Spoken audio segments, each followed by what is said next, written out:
Hey, what's going on YouTube? It's Bebop here, and today's video we're going to be going over different perks that are very important to new players. I'm going to go over everything right here that you need to know. Let's just go ahead and jump into it. Now, I set up a class right here that a lot of people are running for, OPR, 1v1s. It's a very popular build with the sword and shield and spear. Obviously, you wouldn't have a Carnelian in there, but I have that in there because of simply I've been tanking with it. Don't really want to replace the gem as I was about to, but anyways. So the most important perk in the whole game of New World is Enchanted Ward. Okay, I cannot stress enough how important this perk right here is. Enchanted Ward, take -4 damage from light and heavy attacks. Okay, it's going to reduce your damage that you're taking from light and heavy attacks. If you have that on all 5 pieces, well, 5 times 4 is 20. So that's 20 less damage percentage you're going to be taking from light and heavy attacks from people or from enemies in PvE, like let's say AIs.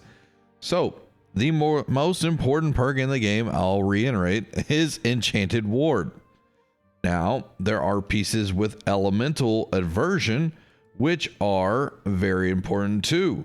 So if you look at the attuned leather pants right here, elemental aversion, receive 4.5 less damage from ranged elemental attacks. That is mostly a PvP perk, but it also will maybe sometimes help you in PvE for ranged elemental attacks, but this is mainly a PvP perk. Now, if you play PvP, you want some pieces with elemental aversion, and you want some with Enchanted Ward.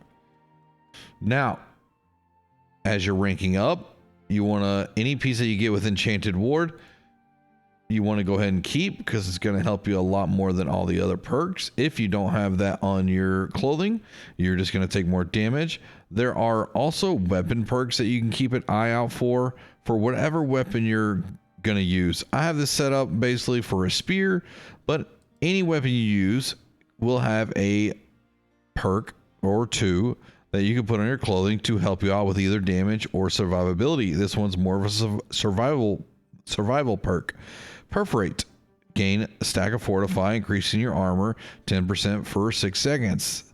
Fortify makes you stronger. It fortifies your armor, it makes it stronger, increases the durability, basically the resistances that you have.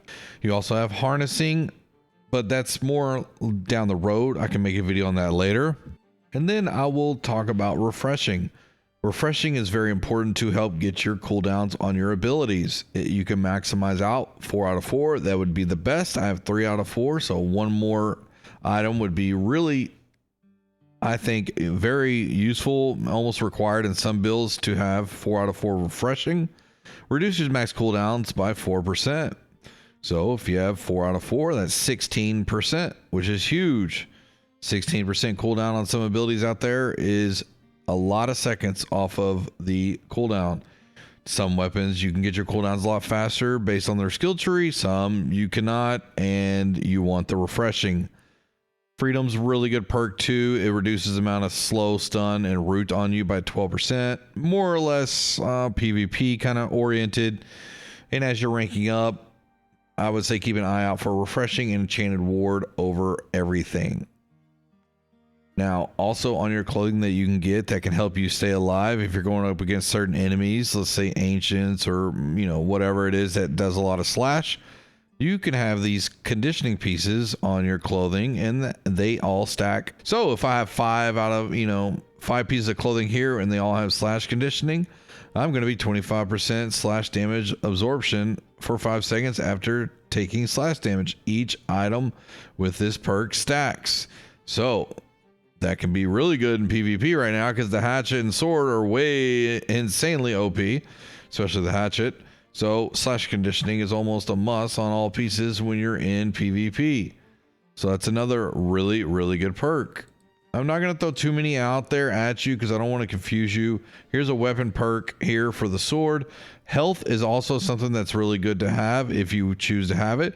2.4% of your base health, it increases. Now, really, to me, refreshing's better than health. The more you can get your cooldowns, your abilities, the better survivability you're going to have. Health is only going to help you a certain amount. It's like a default, good perk. It's like a middle of the road, like good perk. It's not bad anyway. It's not great anyway. Just there. So look for that too. And if you, a lot of people love this kind of setup. So that way you have the enchanted ward, you got refreshing, and you got health. That's kind of pretty much the best piece. The best in slot is BIS, B-I-S. The best in slot piece that a lot of people are looking for. Azoth Crystal Gear all come with the enchanted ward and refreshing with a random third perk. So that basically covers your armor. Enchanted ward, elemental aversion, both are really good.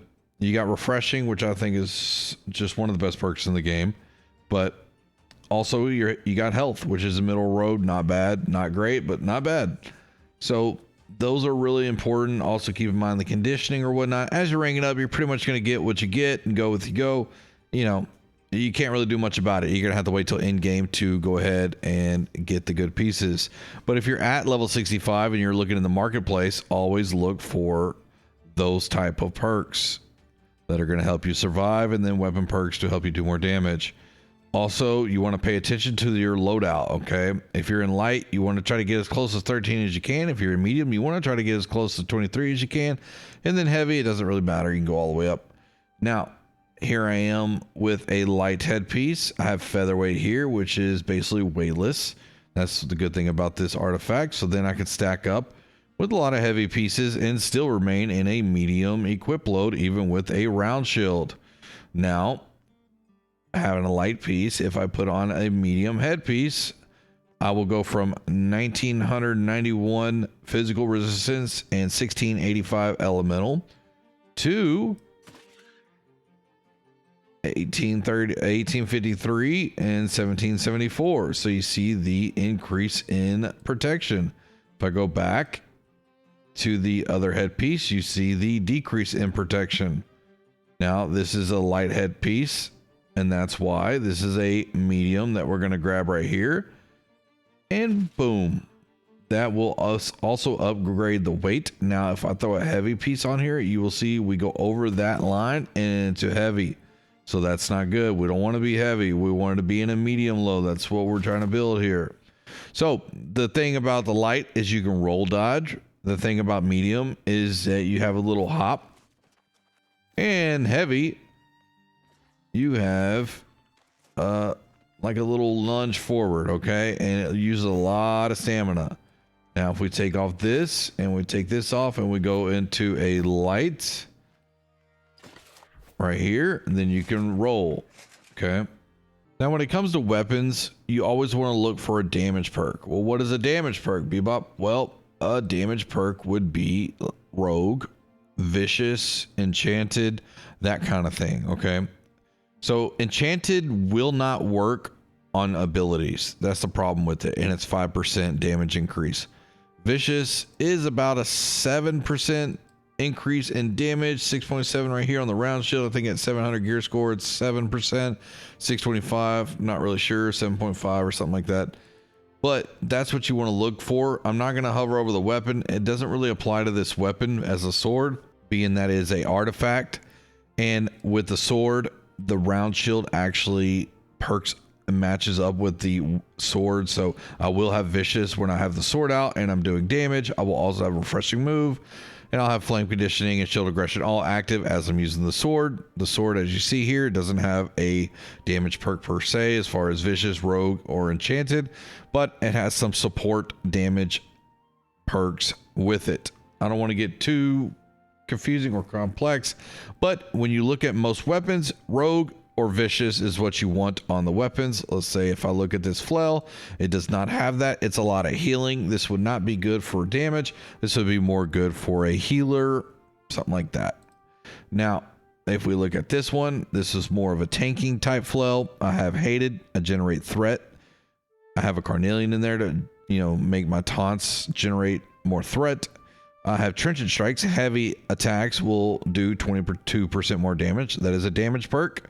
You can also have Trenchant Crits that will also do about 35% damage on heavy attacks if you hit a critical. Trenchant Strike is any heavy attack.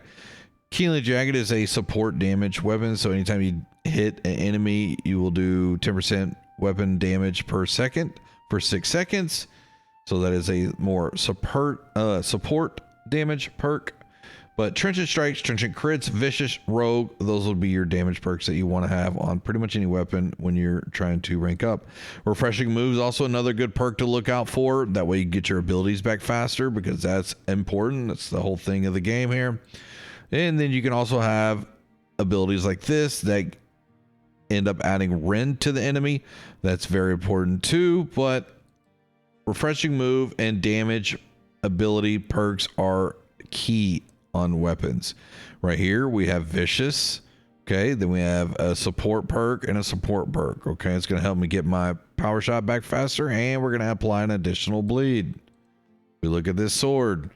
There's no damage perk per se. We have Contagious Upheaval, which will transfer debuffs and do a little bit more damage.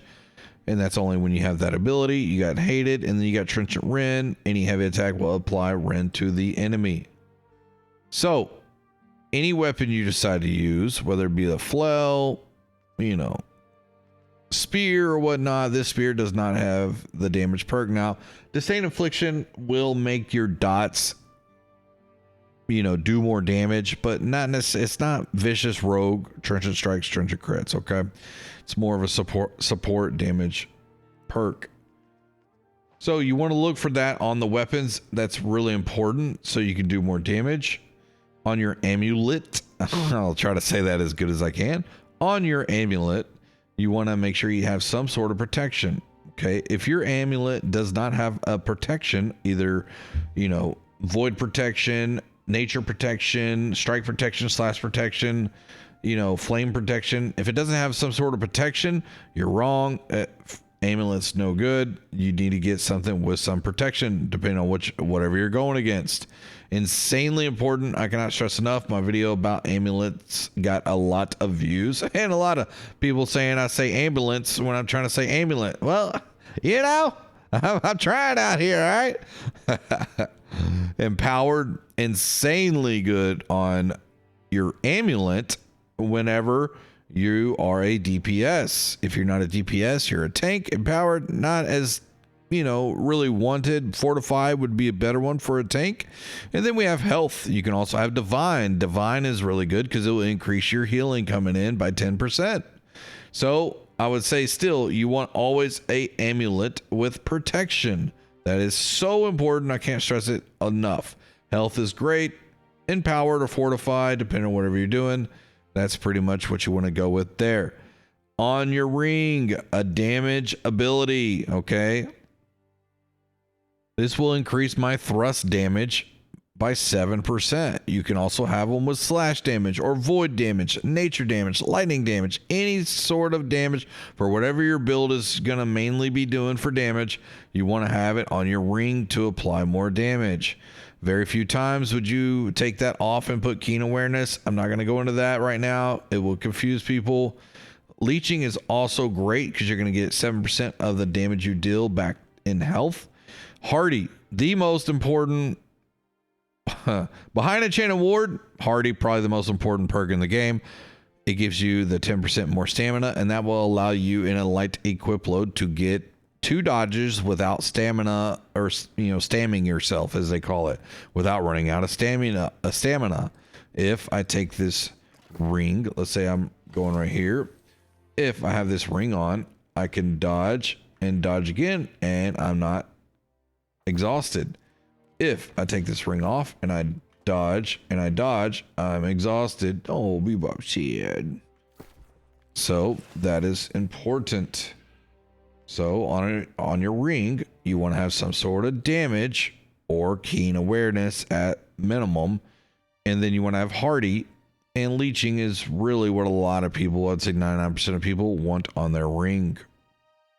Now on your earring, Empowering Toast. You have earrings with just Empowering Toast and other abilities, and then you have some that are fortified. If you're a tank or maybe even a healer, fortified toast you might want. And Refreshing Toast makes your cooldowns on your potions that you take faster. Now, Empowering Toast is pretty much a must for DPS, so you want to have some sort of earring with Empowering Toast. Nimble, a lot of people love Nimble, including myself, on an earring. That way you could regen stamina back really fast. Okay, 10% stamina regeneration. Now, Despised is for tanks. Tanks, it's a must that you wear a Despised earring when you're tanking. Generates that much more threat. Purifying Toast, insanely good too, because it will get rid of 1 debuff when you take a regeneration potion. It doesn't have to be infused regen either. It could be a strong or whatever. This is really good in PvP to help remove debuffs on you. Despise, or if you're rooted in nature and mutations in nature or ice, if you're any type of root, then you can drink your regen pot and get right out. Nimble will make your stamina regen fast. It's really, really good. So there's a couple different type of earrings. And back to the amulet here. I just happen to click on this. This is a really good tanking one. Fortify recovery. So another protection type, and you got health. So that's what you're looking for. If you're a healer, it's a must that you have Sacred on your ring, because it's going to boost your outgoing healing. It's a must. Okay. And then you want Hardy, and then you might want strike damage if you're rocking the flail or something like that, or void damage if you're going VG and you want to do damage with it. So that covers the clothing. It also covers weapons and jewelry. I will be going over, I'm going to make a series of videos, and I'm going to basically set up and go over each weapon, and I will also do probably a loadout. Okay, so I'm going to say your swords for DPS and tanking, boom, this. Okay, and then I'll set that up with a great axe or hammer or great sword, spear, and I'll probably just pair them like that. And that way I can kind of go over each individual weapon and say what perks are really good for what situation. And I'll just make a video on all of them. And that way anybody can look from here down the road and see what perks they should be looking for. We'll also do the same with the different classes, say tank, DPS, and healing, and just kind of go over it more in depth. All right, well, that pretty much sums it up. I went over gear, I went over weapons, and I went over jewelry. Okay, you always want your health potions and your regeneration potions. There are serums out there that will also help regen your stamina plus your health really quickly. And you have ward pots and coatings and all that I'll go over in another video down the road. But a lot of people are asking me, what perks do I go with? You know, what do I look for in this? What are some of the most important things to know in the game? That right there, those 3 categories, I believe, are enough to start off with. You got your damage perks, you know, you got your support, you know, damage perks, you got your, you know, protection for your amulet, your damage on your ring, your earring buffs in your clothing, enchanted ward, elemental aversion, refreshing, health, all that good stuff I went over. So that's a good enough for any player that's getting into the game to look at, digest, and hey, I can use that going forward. I hope that helps. That's what I want to try to do, is try to help as many people as I can. If you have any ideas for any videos, any setups, let me know. I'm going to try to start cranking out more. I might start uploading 2 a day, but I'm probably going to start streaming a little bit less here soon. But I want to start cranking out some more videos and really kind of go over different sets, different, you know, guides on DPS, healing, and tanking, light tanking, heavy tanking, medium tanking, all sorts of things like that, and some PvP sets. And that way I can upload them also into my community Discord, so you can feel free to check that out anytime you want. And I need to be more active in there, so I'm going to start trying to be more active in there. Anyways, I hope you enjoyed the video. If you have any questions or suggestions for any other ones, please let me know. I'm going to try to crank them out as best I can. And I stream live every day on Twitch, so feel free to stop by. And I will see y'all in the next video. Later.